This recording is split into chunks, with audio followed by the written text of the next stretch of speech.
Hey there, good morning, everybody. Good afternoon.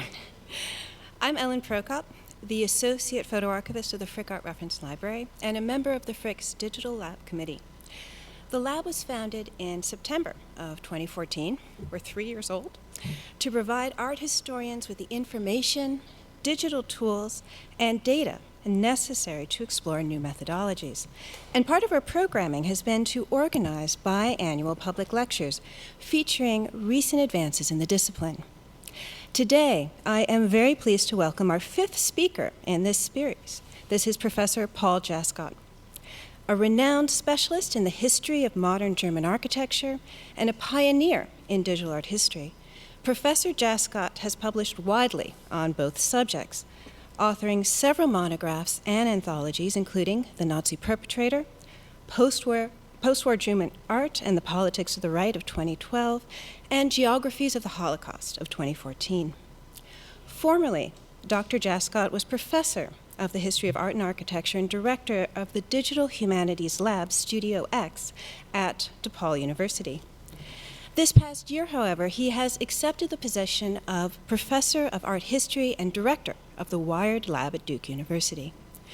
Duke has long been a leader in cross-disciplinary collaboration in the humanities, and the institution's Wired Lab is at the forefront of exploring the potential of digital visualization technologies for the study of our shared cultural heritage. With Professor Jaskot at the lab's helm, the future of digital art history is looking very promising, and we all look forward to the exciting new projects that will emerge under his leadership. This afternoon, however, Professor Jaskot will discuss his ongoing work on the architecture of the Holocaust. His lecture will focus on how the Nazis developed their building campaigns and how their victims experienced the resultant structures. In his research, Professor Jaskot utilizes digital mapping, and his talk will examine in part how this innovative methodology can offer new perspectives on this critical historical moment. So please welcome me in welcoming Professor Jaskot. Thank you.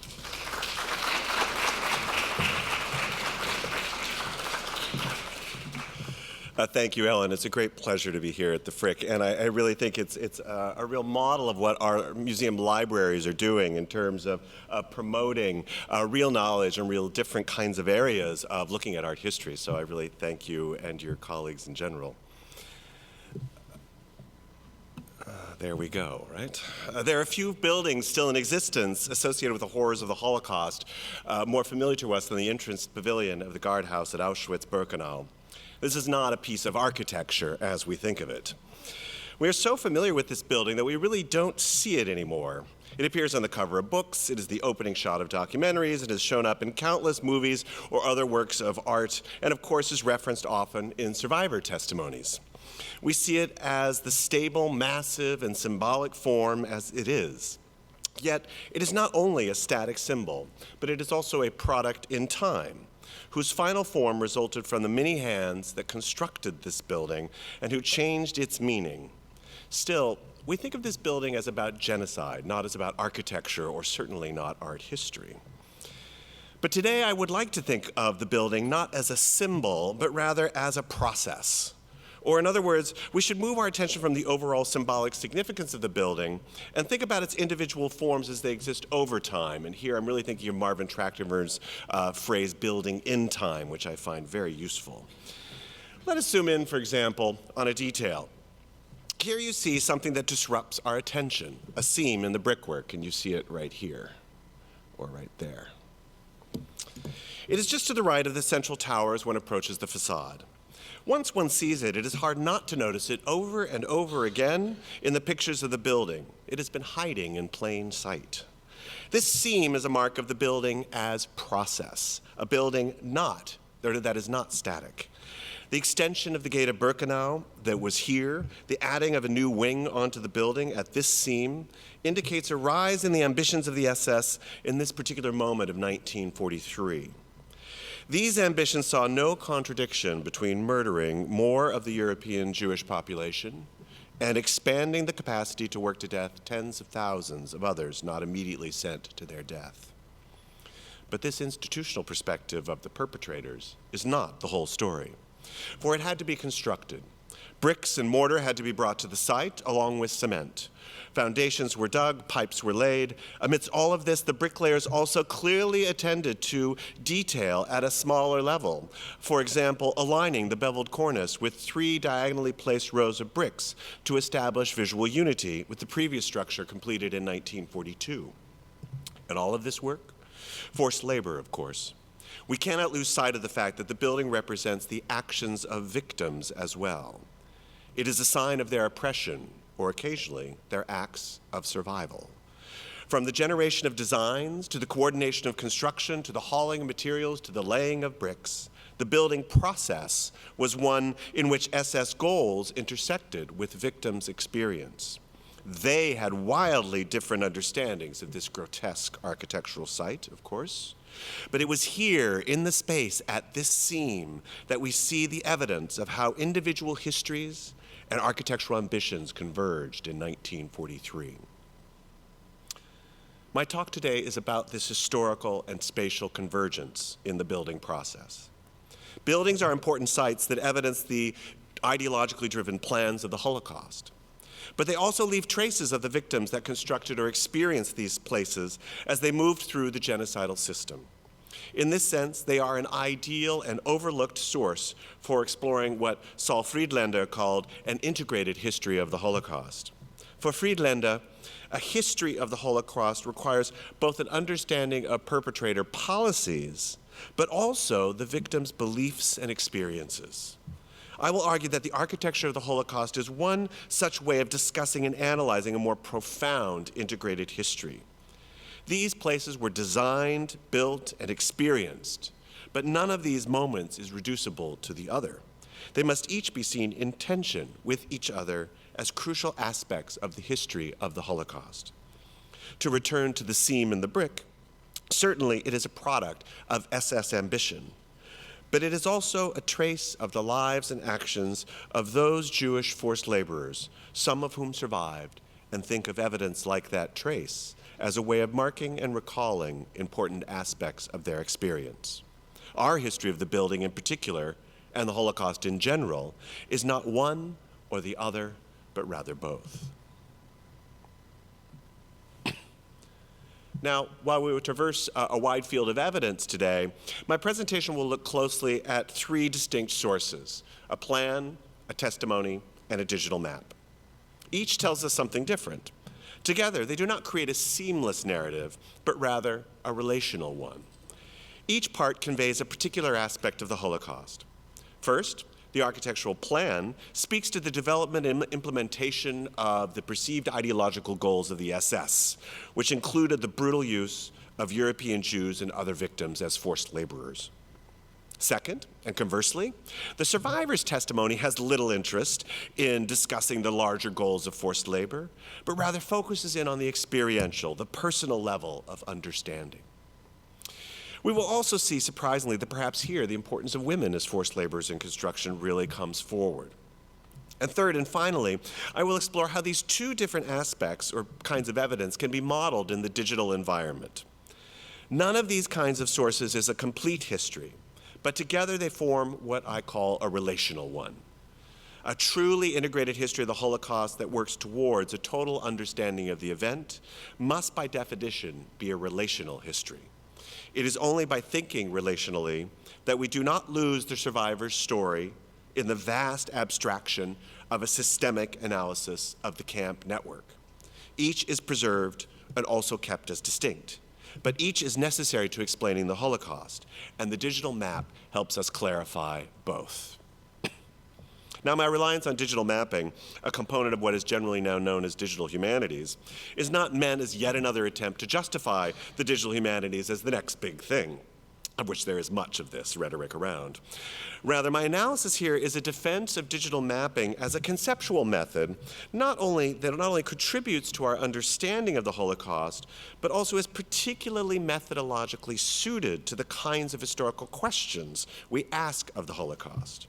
In many respects, I am arguing that Holocaust studies inevitably involves grappling with the vast scale of the event and its documentary evidence, as well as the intimate scale of the individual victims. And it is difficult, I would argue, to negotiate both of these scales and both of these focuses except with the digital. The digital here is not the truth, for a database and visualization in a map have serious limitations well known to and debated in the digital humanities community. But the digital map here functions morphologically, or in other words, it gives form to the relationship of the individual to the systemic. It gives form to the relationship of the individual to the systemic. That's the point I want to land on. We need new approaches such as digital mapping, but used relationally to other historical sources so that we can see the form of that more complete history of the Holocaust, a goal which is worthy of our students, our institutions, and ourselves. Let us start with a plan. What you see on the screen is the 1942 plan for changes to the main camp, or what we call Auschwitz I, along with the surrounding areas. It's an SS plan. For those who have not visited the memorial, Auschwitz is actually 3 sites. Auschwitz I, the main camp which opened in 1940, Auschwitz II, or Auschwitz-Birkenau, a camp to house forced laborers and to murder Jews and others in the gas chambers, and Auschwitz III, or Monowitz, an industrial forced labor site.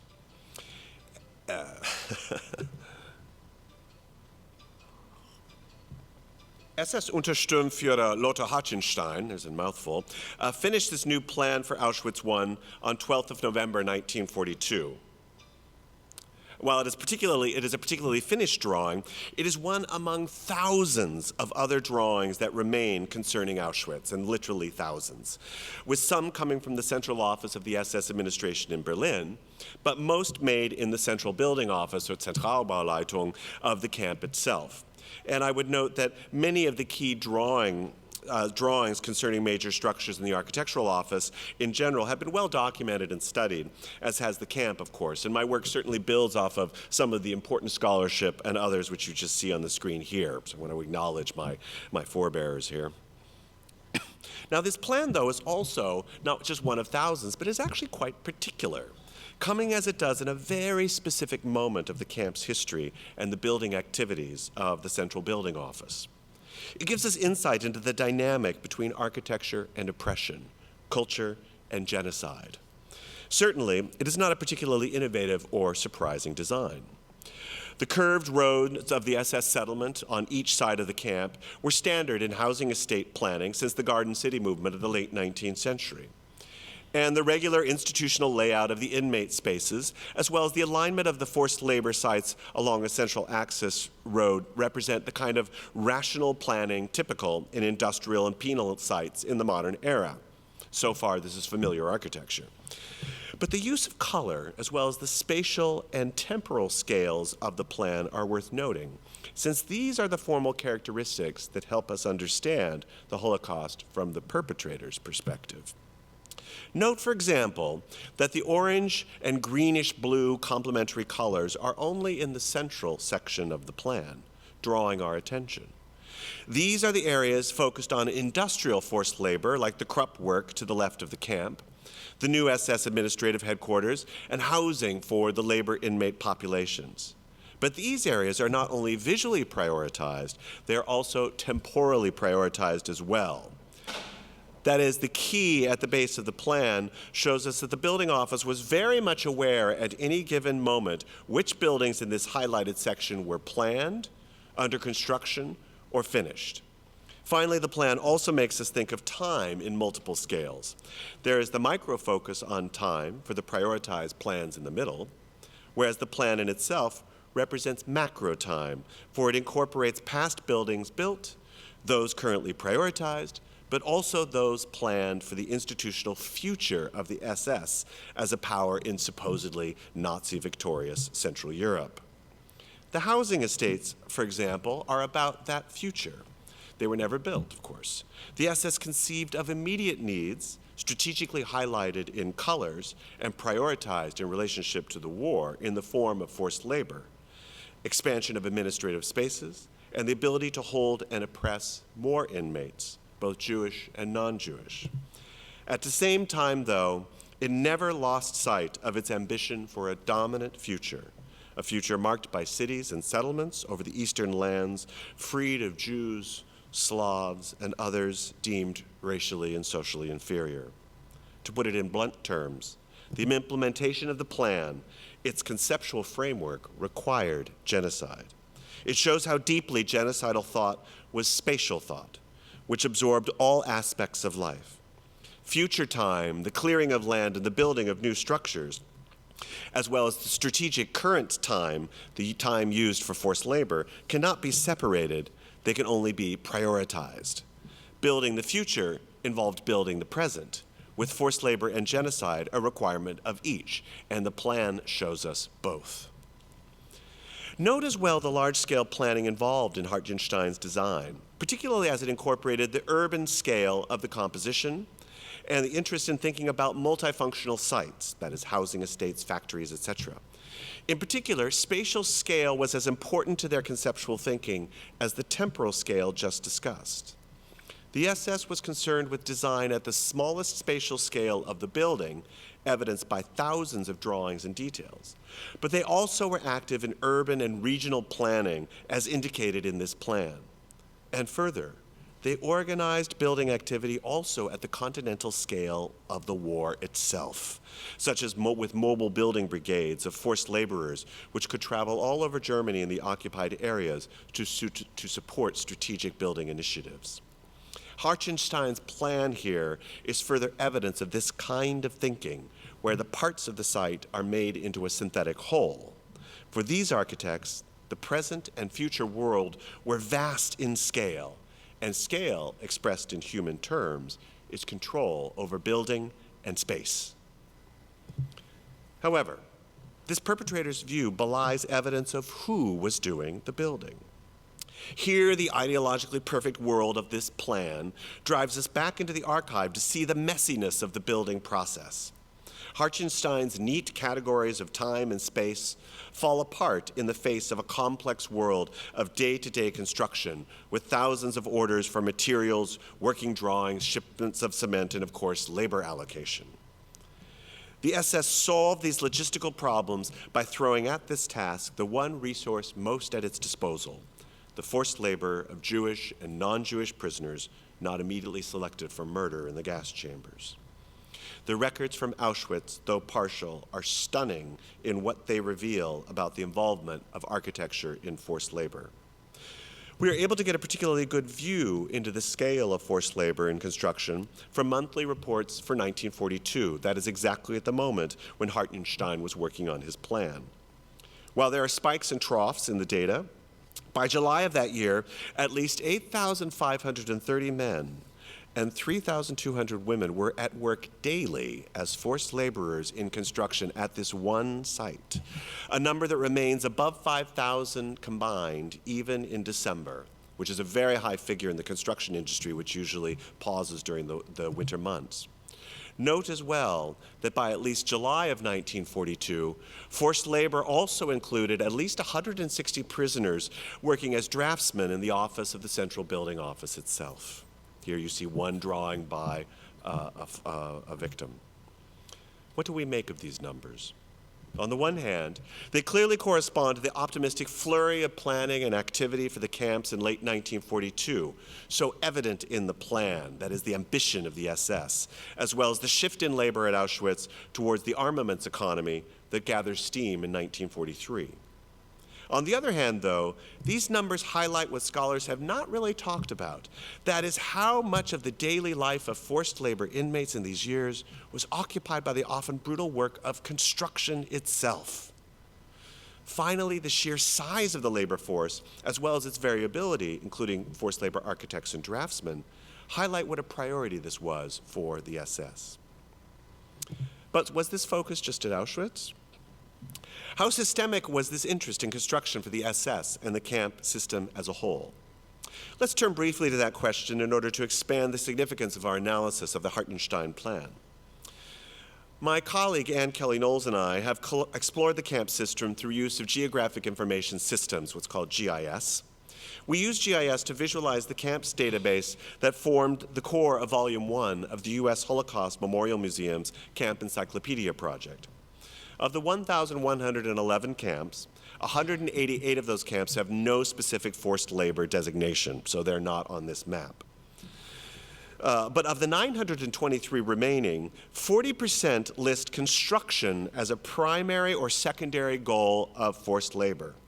This is compared to the 32% with armaments production as a primary or secondary goal of forced labor activity. The map of this data also visualizes the clear clustering of camps, and what you see here is the red dots in particular are forced labor construction, and the black dots are armaments work, and you see that kind of clustering around the periphery, especially of construction. Construction sites were focused more predominantly along the periphery of the overall camp system.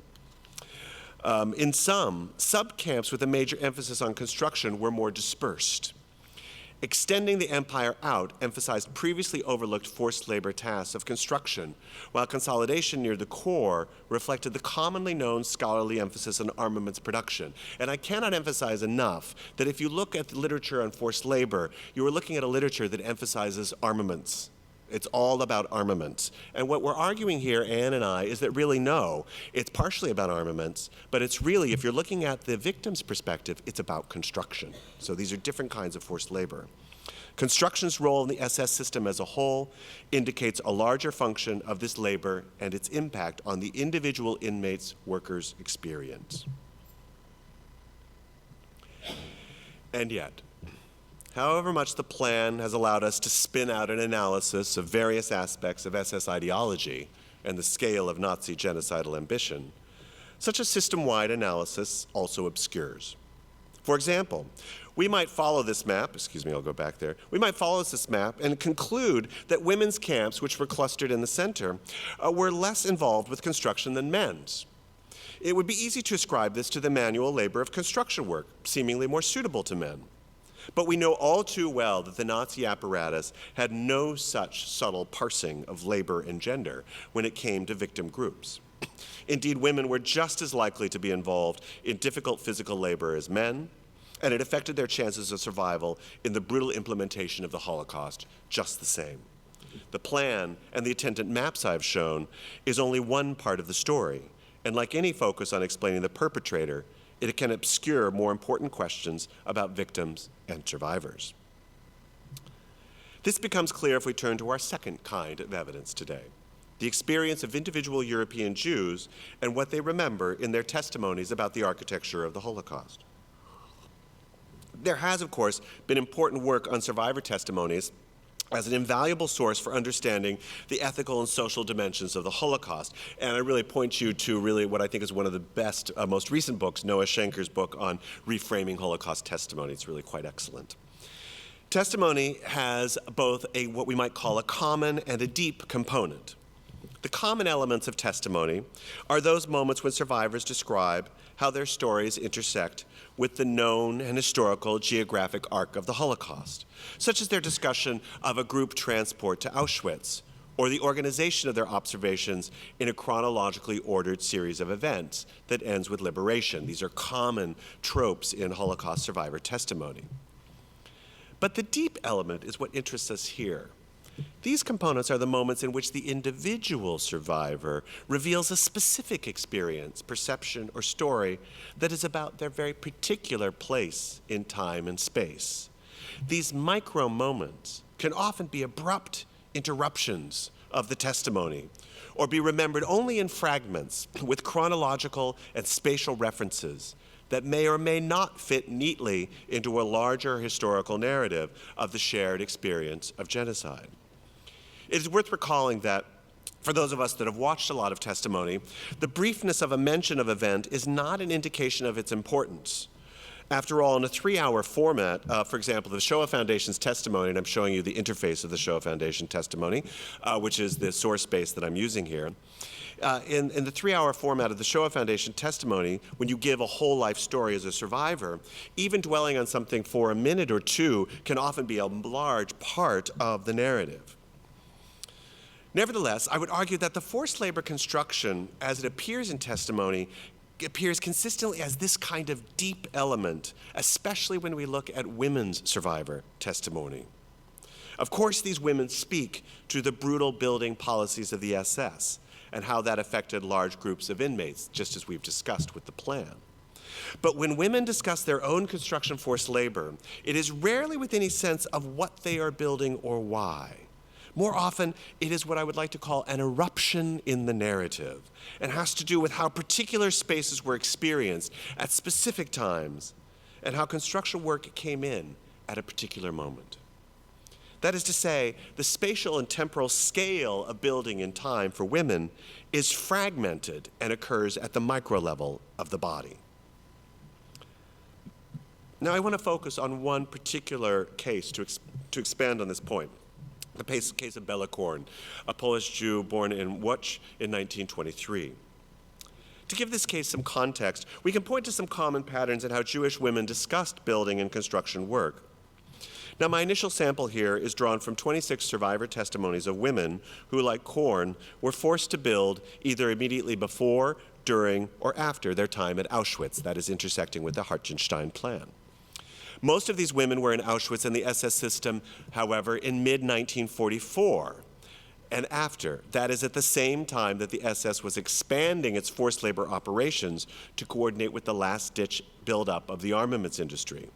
This was not the optimistic moment of the plan we've just discussed, that is 1942, but rather the desperate moment in 1944 before the final collapse of the German war effort. In viewing these testimonies, it becomes immediately clear not only that the women see the built environment differently, as of course we would expect, but that their understanding of building is literally the exact opposite of the SS perspective we have seen in analyzing the plan. Now, to remind ourselves, the SS emphasized the cultural values, that is this planned future Europe, long-term temporal shifts in construction activity, multifunctionality of spaces, and some attention to aesthetics. For the women, however, to a person, they can't even see the building as a whole, let alone as a space that was either a synthetic part of some institutional plan or functioned as any kind of architectural or ideological symbol. The women rather describe the buildings they work on, as well as those they lived in, as fragments made up of rooms, specific signs, like a chimney, or merely a site, a kitchen, a toilet, a gate. Several of the women merely used the phrase, a place, to describe where they were. This radical fragmentation of space speaks not only to the trauma of these memories, which are always partial, but also to the reduction of space and building to its most basic constituent element of the here and now. Such inability to see space results from the dehumanization of Jewish women under Nazi control, in which the necessity of merely staying alive consumes all other powers of perception. In these terms, space in testimony is consistently ambiguous. And yet, as we have seen, Jewish and non-Jewish inmates were involved in not only experiencing these spaces, but also planning and building them. What's surprising is they seem to have to insert this testimony about their construction work abruptly into the narrative to create the space of a deep element that signals their particular experience. And I cannot tell you how many times the women have to interrupt the questioner to say, no, I want to talk about this moment of construction. So they interrupt the narrative. These experiences seem to be such a departure from the common testimony that even the interviewers of the Shoah Foundation skip over these segments relatively quickly. But these women often repeat the moments, nevertheless, particularly by insisting on listing the brutal labor tasks. The digging, the lifting, the carrying, the hauling, and the site clearing are the most referenced tasks, with an emphasis on brick, stone, and cement. While they performed many other physically demanding tasks at the hands of the Nazi authorities, construction work consistently came forward as an extreme sign of their physical oppression, even if it did provide them with a way to survive another day. As one survivor put it, quote, "I had to work hard. I had to show that we were producing people," end quote. This summation and brief quotation provide context for the compelling testimony of survivor Bella Korn. At the time of her transport from the ghetto of Łódź in 1944, she had never even heard of Auschwitz. Her transport arrived on August of 28. As with many testimonies, Korn is vague about specific agents, buildings, or functions. That is, in those aspects of her experience that might have overlapped most closely with SS concerns. So she talks about being taken to quote-unquote other rooms or seeing that quote-unquote they announced a selection for inmates to be taken to forced labor in Germany. At the same time, the built environment exists for her, like the other women, as a series of fragments. For example, near the chimneys signifies the crematorium. Korn, focused on memories of survival, pays little heed to policies or relationships of space and time, present and future. After all, only a few days in Auschwitz, she was at the Appellplatz, or the roll call plaza, for the selection for inmates to be sent to Germany. In a dramatic move, which she didn't hear her name called, she grabbed her sister anyway and went over to the group of people being sent to forced labor, which she thought was a gamble for survival, a move that she called her Auschwitz escape. What follows this moment, that is our transport to Germany, is an 11.5-minute segment in which it is clear that the next few months of her life included the experience of transport, work, and the survival of the brutally cold winter of 1944-45, that is the common experience shared by many survivors and victims. But this period for her was also punctuated by building. In this period, she worked at the forced labor camp of Langenbielau in Silesia, now in southern Poland. The camp was a subcamp of Gross-Rosen. Here, Korn remembers arriving at the moment of construction. That is, construction is the very first thing that her memory recalls. Construction of a barracks and a shower. And she herself was assigned to the task of constructing bunkers for air raids and building long ditches, as she called. She didn't know what for. She was then transported early in 1945 to Parschnitz, another subcamp of Gross-Rosen, currently in the Czech Republic. She thinks she was there for about 3 months, where she built more air raids and more structures. Her description of the spaces through which she moved indicate her perception of the organizational structure of the SS system, that is, she recognizes camp to subcamp, etc. But the vague sense of chronology and the 4 distinct moments of construction which enter and then abruptly drop out of the testimony communicate clearly the fragmentary understanding of space and time that disrupt an otherwise coherent narrative. This heavy labor by a woman is hiding in plain sight in the testimony, covered over by the otherwise more familiar, if equally brutal, description of women and other inmates in the last few cold months of the war as they desperately fought to survive till liberation. And I would point out one of my points here is that there are thousands of testimonies like Bella Korn about women in forced labor construction. I cannot point you to a single article that talks about this particular experience, not one. Bella Korn's testimony is thus both familiar and unfamiliar. It is one of thousands of testimonies that speak to the degradation and oppression of the Nazi occupation of Europe. It affirms and expands our knowledge, reminding us not to forget each and every individual. It is also, though, less familiar in its insertion of the presence of forced labor construction activity on the role of that specific forced labor in her survival. The emphasis on air raid bunkers, for example, is picked up in other narratives of women so that it becomes clear that experiencing the forced labor events at the end of the Holocaust meant a constant process of destruction and construction, as each side in the military conflict built up or destroyed the capacity of Germany to continue the war. This experience of the built environment had no meaning in any cultural or systemic sense from the women's point of view. Instead, like Korn, the destruction of a factory one day meant only that they had to carry cement to the site to start rebuilding the next. Time, as described in testimony, was reduced to one event following another, and conceptions of space were localized to the specific site of labor. These women might remember German terms used for their work, such as Bauarbeit, construction work, but any other connection to the SS plans for the site existed only in their endurance of the brutal daily experience of forced labor. But one thing is clear. The last years of the war, for many survivors, was spent in the midst of a vast construction site.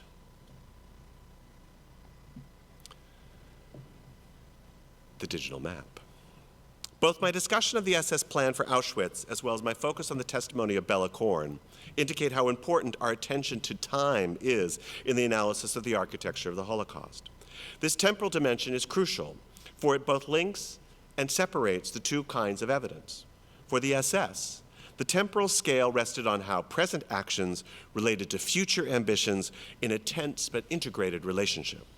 Such concepts of time were matched by concepts of space, which connected the particular plans for a camp to the overall system of forced labor concentration camps. But for the victims, as we have seen, such a systemic and holistic sense of time or space were irrelevant. Time exists in testimony only as present, as fragments of moments, just as spaces and buildings are marked not as whole structures, but as parts, walls, plazas, corners. The perpetrators were interested in a constant push for synthetic notions of time and space, while the victims placed an emphasis on phenomenological or fragmented experience. But how then do we talk about the two temporal and spatial plans and experiences together? A digital animation of the construction of Auschwitz during 1943 and early 1944 may help to give form to some of the issues raised by the earlier SS plan of 1942 and the later Korn testimony of her experiences in 1944-45. Now, due to time constraints, I'm showing you select stills from the animation here on the screen, and they go from left to right, in which the lighter, the more kind of light red squares are buildings under construction, and the dark red squares are buildings that are completed in this period. Now, as with the previous camp system map, this animation resulted from my ongoing work with Ann Kelly Knowles on analyzing the spaces of the Holocaust through digital mapping and other visualization means. For the Auschwitz project, we were interested in reconstructing the buildings at the site in order to ask historical questions about what the built environment might tell us about the Holocaust. As we progressed with our research, Chester Harvey, our colleague, developed a database of buildings at the site, a database that included over 1,400 structures. These included both the large-scale monumental buildings like the entrance pavilion at Birkenau, which we started this talk with, but also smaller vernacular structures like a troop sauna at the eastern end of Auschwitz I. The scale of the SS ambition that we have seen marked in the plan was evident to us as we built the database. What we thought we were visualizing, that is our first what we thought we were doing, was this large-scale world of the SS as a start to our reconstruction. This moment of 1943-44 was important in the history of the camp.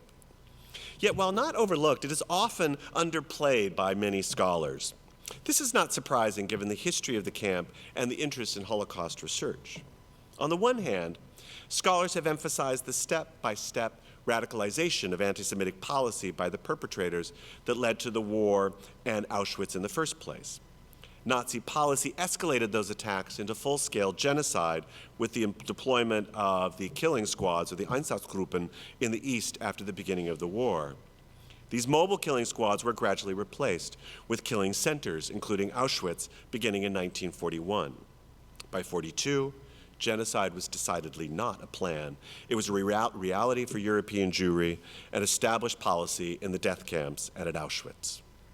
Historians at that site, that is after this moment of 1942, then tend to direct our focus to 1944 and the murder of over 400,000 Hungarian Jews at that camp, a horrific summer of death that summarizes all too well the results of anti-Semitic policy. Many survivors who were in Auschwitz have testimonies that also focus on 1944 and after, given that, not surprisingly, the end of the war is closer to their memory. In addition, for those that did survive, often their time at Auschwitz or through the forced labor subcamp system focused on the last 2 years. Comparatively fewer Jewish inmates survived the camp who were incarcerated at Auschwitz before or early on in the wars. Now, I'm generalizing here, and there are many exceptions to what I've just summarized, but I remind us of this dominant direction in historians' account and testimonies, since it clearly leaves a gap in the history of 1943.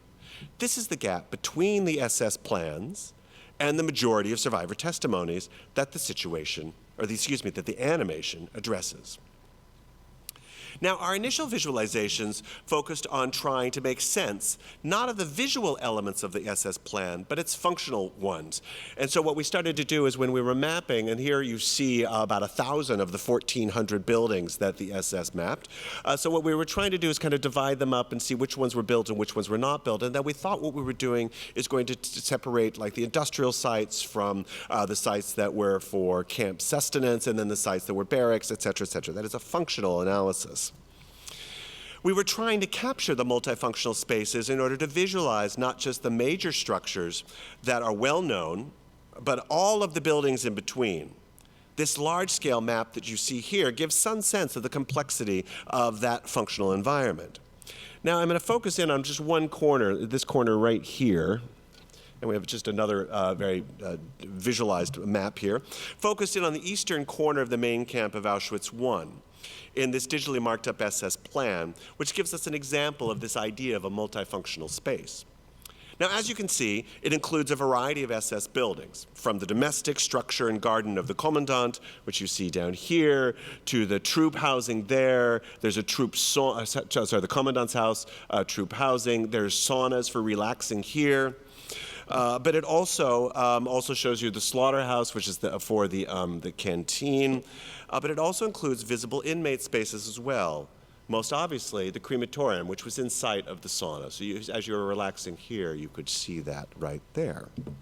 And through visualization, one of the points of visualization is to show these spatial congruences. Now, I should say the crematorium changed function several times in these years, but nevertheless, it was a constant presence, as were the forced labor barracks at the top of the image. Now, this visualization, and the larger one of which it is a part, indicates important factors for the analysis of Auschwitz. On the one hand, they show the lack of a rationally planned and controlled space, not the well-ordered world of the SS we might expect. On the other, they also show clearly that these were improvised, short-term plans of the moment that put a place of relaxation, like the sauna, next to a food processing facility, next to an on-again, off-again crematorium. These spaces would be replaced by the long-term order and rationality of Hartenstein's plan. Finally, and most importantly, they show at this moment of 1943 the physical and visual intersection of the world of the perpetrator and the world of the inmate, a world that was in the process of being constructed, as indicated by this underlying architectural sketch. Now, this last element of the process of construction, though, can only be inferred from the plan or from our digital reconstruction. Building in time is something we can only describe as related to, but outside of this static visualization. The final animation, though, gives us a very different, and I believe radically new picture of that gap in time at Auschwitz, one that argues for attending to the architecture of the Holocaust as well as its construction.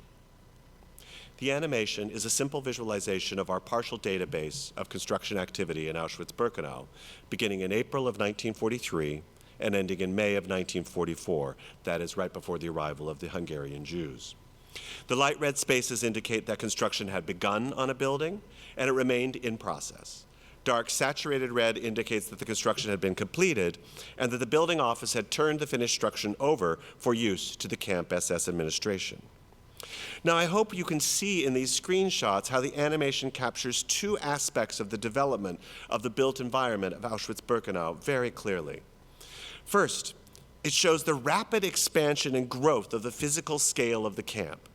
Expansion of finished dark red buildings in the visualization exists as an indexical mark of that spatial conceptualization of the SS. Or to put it in the terms of the Hartenstein plan, what we see here is the spatial expansion, that is to say, the ideological commitment of the SS to implement its twin goals of extending forced labor as well as its genocidal ambition. They're building at this scale in order to capture people at this scale and ultimately work them to death or kill them. So the scale is exactly what they imagine their future needing.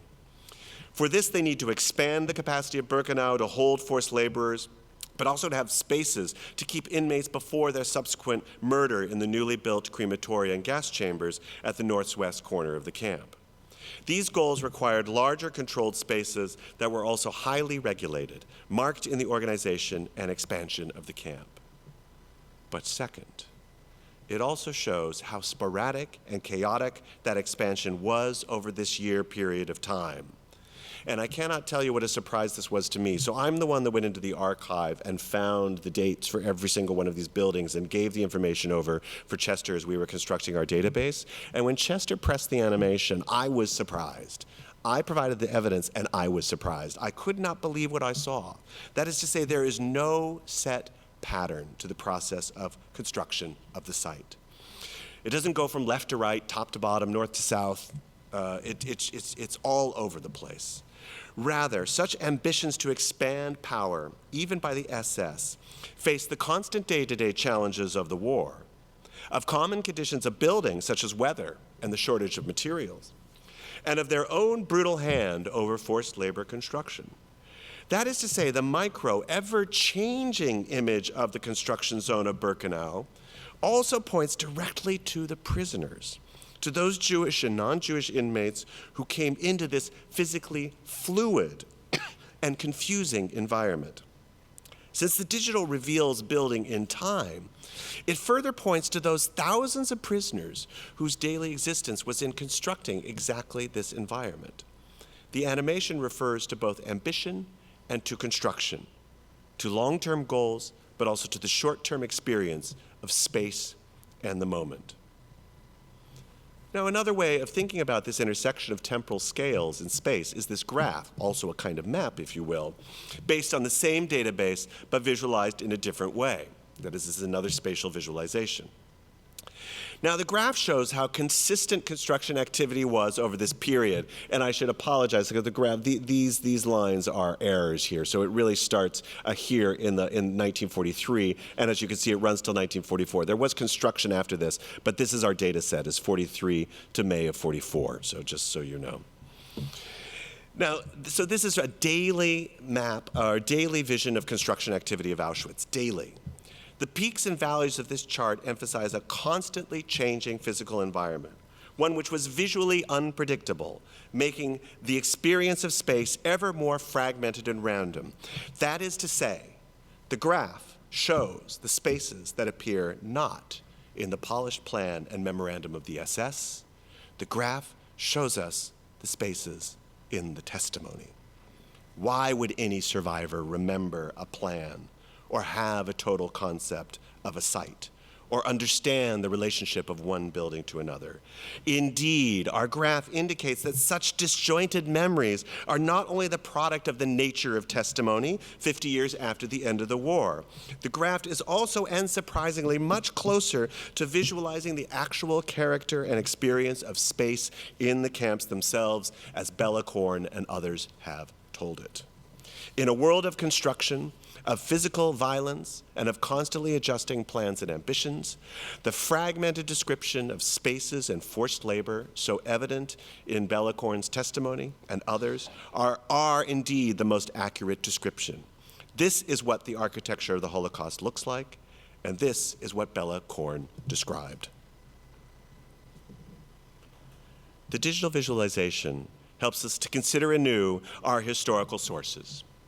But they also bring us back to the historical question of an integrated history that I posed at the beginning of this talk. The graph and the animation are, of course, abstractions. They do not represent reality any more than any other computer environment. The code, the database structure, and indeed the projecting machine itself are just part of the mediating role played by the digital environment in which we have reduced human actions and experience to pixels and bytes.